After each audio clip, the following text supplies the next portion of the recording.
El famoso 285 Classic de Massey Ferguson, que como su nombre lo dice, es todo un clásico. El tractor, ya sea en su versión aspirada natural o turbo, o su tracción sencilla o 4x4 de 4 cilindros, son los tractores bastante buenos, bastante confiables, muy mecánicos, económicos, lo básico.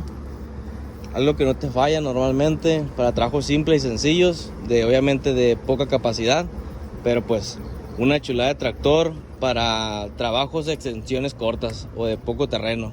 ¿Cómo la ven?